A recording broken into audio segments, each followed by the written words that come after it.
Señoras y señores diputados, al comenzar mi intervención en nombre del Grupo de Izquierda Unida Iniciativa per Catalunya, quisiera demandar del presidente del Gobierno su predisposición a comparecer en esta Cámara en sesión previa a las cumbres comunitarias. Y demando de los demás grupos políticos apoyo explícito aquí hoy en las intervenciones de los portavoces a fin de que esta demanda tenga mayor fuerza. Y lo hago en base a unos razonamientos claros y creo que contundentes. La Unión Europea es ya una estructura consolidada. Tiene unos contenidos, unos plazos, unos ritmos, unas fases, unos organismos. No es ya un lugar donde tiene un encuentro los distintos gobiernos y, por tanto, necesita esa estructura que antes de acontecimientos tan importantes como las cumbres conozca el señor presidente del Gobierno en torno al orden del día cuál es la opinión de esta Cámara, a fin que después pueda compararse lo que se ha dicho anteriormente con los resultados obtenidos en dicha cumbre. Por tanto, esperamos respuesta del señor presidente del Gobierno. Y entrando ya en materia, señorías, la cumbre de Bruselas viene precedida el día 8 de diciembre por unas declaraciones del señor Delors, nada menos que el presidente de la Comisión Europea. Permítanme que le lea algunos párrafos. Dice así el señor Delors: la primera fase de la Unión Económica y Monetaria ha fracasado. Continúa. Pretendíamos avanzar en la convergencia y en un sistema de cambios relativamente estable y estamos justo en la situación opuesta. Y sigue. Reforzar los poderes del Instituto Monetario Europeo para que se facilite el camino a los países más sanos económicamente que quieran adelantar la creación de la moneda única. Dice el señor presidente de la Comisión Europea que la primera fase de la Unión Económica y Monetaria ha fracasado. Vayamos a los textos, al Tratado de Maastricht que tan abrumadoramente aprobó esta Cámara. Dice que la primera fase, que se extiende desde julio del 90 y que termina el 31 de diciembre de este año, tenía que haberse conseguido los siguientes objetivos. El primero, la pertenencia de todos los países al sistema monetario europeo. Ya tenemos dos monedas fuera, la libra y la lira. La segunda condición, pertenencia a la banda estrecha. Ya no hay banda estrecha, lo que haya es un +15 -15, prácticamente ya no hay banda. Y en tercer lugar, eso sí se ha cumplido, la presentación ante la Comisión de planes de convergencia. Pues bien, después de estas palabras del señor presidente de la Comisión, en la que en el tercer párrafo que acabo de leer ya advierte de la posibilidad más que real de que estamos ante una Europa de dos velocidades, las conclusiones de la presidencia en su página 22 son las siguientes. De un modo general, el Consejo Europeo constata con satisfacción que se reúnen todas las condiciones para permitir un inicio efectivo de la segunda fase de la Unión Económica y Monetaria en la fecha convenida, es decir, el 1 de enero de 1994. Señorías, yo le pregunto a esta Cámara, a los grupos parlamentarios y a las señoras y señores diputados de manera individual, ¿no sienten sus señorías una tomadura de pelo?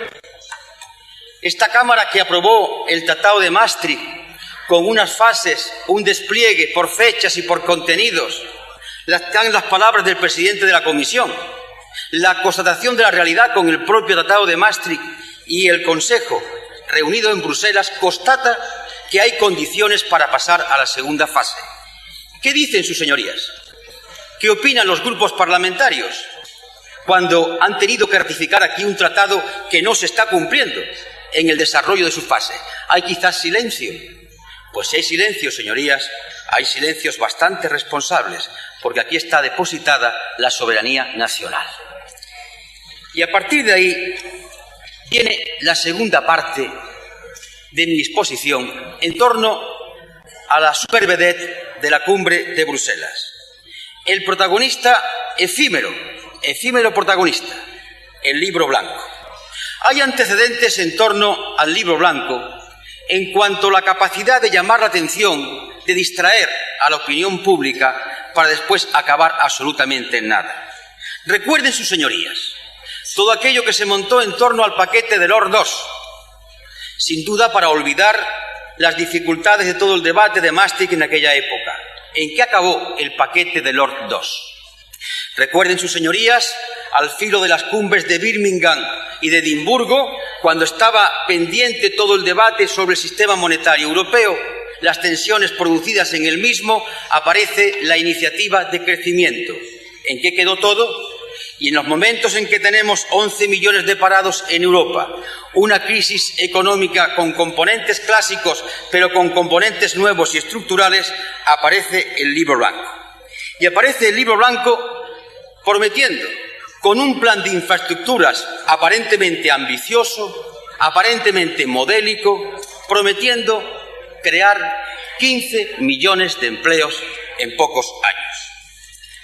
Se aprueba el Libro Blanco en el Consejo, pero la parte más importante, la que demuestra si hay voluntad o no hay voluntad de llevar a cabo una acción, que son los presupuestos, que es la financiación, se deja para el lunes al Consejo de Ministros de Economía y Finanzas, los cuales, después de un debate, llegan a la conclusión que se lo remiten a la Comisión para que en marzo o en abril ésta lo vuelva a discutir a fin de, no sabemos si se va a ver siendo la presidencia griega. ¿Qué queda? Nada. Humo, propaganda, absolutamente nada. Distracción ante la opinión pública europea, que todavía piensa que, como las primeras noticias de los 15 millones de empleos, todo lo que ha aparecido en los medios de comunicación, las grandes declaraciones, y lo otro ya comienza a no percibirse con tal fuerza que estamos ante un prometedor cambio de rumbo de la economía, o por lo menos ante un prometedor plan que permita crear empleos. Nada, absolutamente nada. Humo, totalmente humo. Señorías, el resultado es que para la opinión pública, el señor Delors y su Libro Blanco, la Comisión, son los responsables del paro que hay en cada país, cuando realmente la situación de paro en cada país obedece a los gobiernos respectivos y no se le puede imputar al Libro Blanco de Delors la responsabilidad de resolver estos problemas, porque no solamente ha habido financiación, sino que el Libro Blanco se enfrentaba ante una serie de contradicciones que hacían imposible su cumplimiento. Veamos unas cuantas. Las contradicciones del Libro Blanco con la situación económica y con las directrices de política económica en el ámbito europeo. El Libro Blanco, señoras y señores diputados, choca frontalmente con su filosofía de inversión, con ciertos parámetros de un ligero keynesianismo, con los contenidos de política económica inspirados en el Fondo Monetario Internacional. Porque en la medida en que se prioriza el que no haya endeudamiento, tenemos aquí que el Libro Blanco, cuando habla de un 40% de financiación recurriendo al endeudamiento, es una contraposición de dos posiciones que hace inútil que ese Libro Blanco pueda avanzar. Y, por tanto, se resalta más todavía que el Libro Blanco había sido o ha terminado siendo una operación de pura propaganda. En segundo lugar, para poder llevar políticas de este tipo, hace falta un poder político unificado que haga posible que las inversiones diseñadas y programadas se realicen concorde con un poder político que pueda decidir la aplicación con las directrices técnicas y políticas necesarias. Dicho de otra manera, cuando sabemos que se han perdido 40.000 millones de pesetas en España, puesto que el diseño y la realización de determinadas autovías chocaba con la legislación comunitaria sobre el medio ambiente, estamos diciendo que la aplicación de unas infraestructuras, en cuanto chocan con un no poder político que sea capaz de desarrollarlas adecuadamente, se producen estos vacíos y estas imposibilidades. Y, en tercer lugar, es que los criterios del Libro Blanco sobre infraestructuras se llevan a ciertas operaciones, a propuestas que desde luego no generan una gran cantidad de mano de obra, de puestos de trabajo. Pero hay otras contradicciones en el seno propio del Libro Blanco. Veamos las primeras. Señorías, creo que el señor presidente del Gobierno ha manifestado algo en esta Cámara. Ya es sabido que para poder crear empleo hay que tener un crecimiento del Producto Interior Bruto superior al 2,5%, que ya con un 3% tampoco se puede asimilar el 0,5% de crecimiento pasivo de la mano de obra disponible. Pues bien, cuando se llega a la conclusión, y está ya hecha en estudios, que ni siquiera con este crecimiento del 3% se producen puestos de trabajo, ¿a cuánto tenía que crecer el Producto Interior Bruto para que en pocos años se creasen 15 millones de empleos? Esto es un cuento, simplemente humo. Era prácticamente imposible. Pero durante 10 días la opinión pública ha estado engolosinada en ese Libro Blanco con la perspectiva de que era el remedio universal para solucionar los problemas del paro. Pero veamos las inversiones del Libro Blanco. Inversiones que son fundamentalmente proyectos con fuerte impacto territorial y ambiental y que generan menos puestos de trabajo. Pero ese Libro Blanco, además, tiene algo que me gustaría comentar ante sus señorías. Como es un producto de la creación de imágenes, y no es un producto serio, riguroso, sino simplemente para salir del trance por encargo que se le ha hecho en la cumbre de Copenhague y mostrar imágenes de pseudo salidas en positivo, incurre hasta en perversiones del lenguaje. Y habla, por ejemplo, de desarrollo sostenible. Señorías, señoras y señores diputados, por mucho que haya vocablos con una gran capacidad de polisemia, desarrollo sostenible quiere decir cosas muy claras. Por ejemplo, predominio de lo colectivo, de lo público. Y el Libro Blanco apuesta por claramente la iniciativa privada. Significa sistema fiscal solidario. Y tenemos en el Libro Blanco propuestas, avances de un sistema fiscal regresivo. Significa un sistema ecológico fundamentado de desarrollo en armonización con los intereses de la propia naturaleza. Y, naturalmente, se rechaza en el Libro Blanco cualquier tipo de impuesto ecológico. Desarrollo sostenible significa regulación y consideraciones ecológicas y sociales que están totalmente ausentes de este Libro Blanco. Y, naturalmente, significa medidas generalizadas del reparto de empleo. Y tengo que hacer aquí un paréntesis. Única salida posible contra el paro en estos momentos. Lo demás es crear, cuando mucho, puestos de trabajo en precario, en situaciones que atentan contra los contenidos de los propios derechos humanos. No hay otra salida nada más que esa. Eso está ausente en el Libro Blanco, que significa también el desarrollo sostenible, control democrático de parte del excedente y de las decisiones empresariales. Control democrático, lo que aquí en España está originando nuestra propuesta de creación del Fondo Obligatorio de Inversiones. Y bien, el control democrático del sistema financiero, que es aquello en lo que la cumbre de Bruselas se para detenidamente, se toma en serio y no hace concesiones a la galería. Es lo único que interesa. La moderación salarial, cuando no la congelación salarial, los planes de ajuste y bendecir las políticas salvajes de ajuste en detrimento de los intereses de los trabajadores y de las capas populares. Ahí hay unanimidad. Lo ha dicho el señor presidente del Gobierno. Una rara unanimidad. No hay concesiones a la galería, no hay libros blancos, hay la frialdad de los números, de los datos, la alusión a la competitividad, el nuevo Molos, en aras del cual se sacrifica todo lo que tenga que sacrificarse. Y a partir de ahí, en la cumbre de Bruselas, toma contenidos que en muchos casos ya vienen de los distintos Estados miembros, como es el caso de España. Nuestro presidente del Gobierno ha sido el abanderado, el paladín de estas políticas de fuerte contenido antisocial. ¿Qué es? ¿A dónde se va así? A ir a un creciente proceso de taiwanización de nuestra sociedad, marcando diferencias, es cierto, porque en el propio libro blanco y después en las conclusiones se insinúa que hay una diferencia de tratamiento en estas políticas de ajuste entre el norte y el sur de Europa. Para el norte se pretende un recorte de prestaciones, pero para el sur mayor flexibilidad. Y esto indica ya un desigual desarrollo, un desigual tratamiento que va a seguir potenciando la diferencia entre el norte y el sur. Por tanto, estamos ya ante una dualidad en el tratamiento, una dualidad en torno a las consecuencias y retomando las palabras y denuncias del presidente Delors en una Europa no solamente dual, sino a dos velocidades.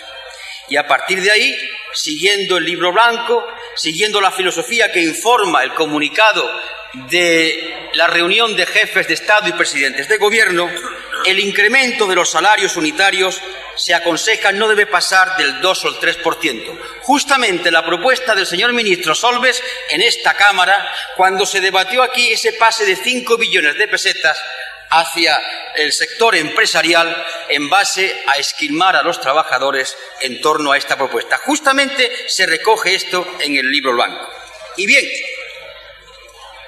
a mí me gustaría que los señores diputados y las señoras diputadas comparasen estas conclusiones con el protocolo 14 de los acuerdos de Maastricht, que hablan de la política social y de las declaraciones de principios. Creo que sus señorías debían de tomarse un tiempo simplemente para encontrarse ante esta tremenda paradoja. Sus señorías, que tan abrumadoramente apoyaron el Tratado de Maastricht, debían de sentirse, por lo menos, escandalizados al comparar el protocolo 14 con los resultados de la cumbre de Bruselas.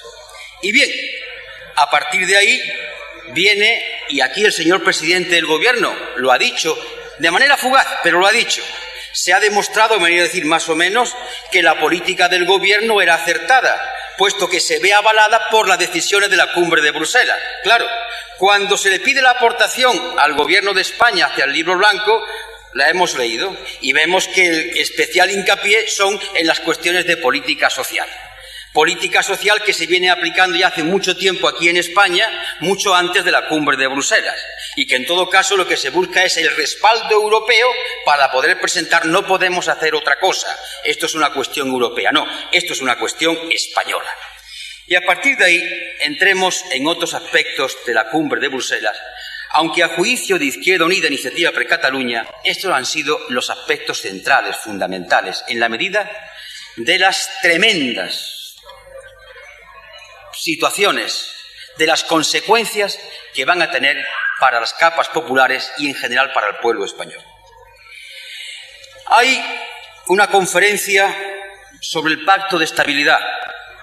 Nos parece muy bien, a nuestro grupo le parece muy bien que haya una conferencia en la cual se hable de los nuevos problemas por los que atraviesa Europa, pero desde luego, ¿a qué tanta OTAN y tanta UEO? Si tenemos la Conferencia de Seguridad y Cooperación Europea, ¿por qué no la CECSE? Tenemos ya el instrumento. ¿A qué inventarse la participación de elementos que precisamente están originando debates y que son en cierta medida extraños? No tenemos el instrumento netamente europeo. ¿Por qué la OTAN? ¿Por qué la UEO? Estamos de acuerdo en ese apoyo que se hace a los acuerdos obtenidos entre la OLP y el Gobierno de Israel. No obstante, demandaríamos una cierta presión sobre el Gobierno de Israel para cumplir los plazos de retirada, o por lo menos para avanzar más o con mayor ritmo en la excarcelación de presos.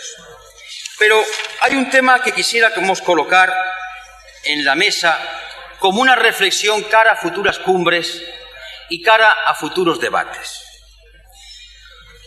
Hace aproximadamente 15 o 20 días, el ministro alemán de Asuntos Exteriores anunció solemnemente que Alemania estaba en condiciones de apoyar la independencia de la Macedonia, de la ex Macedonia República de Yugoslavia. Se conoce en Grecia con el nombre de Skopje.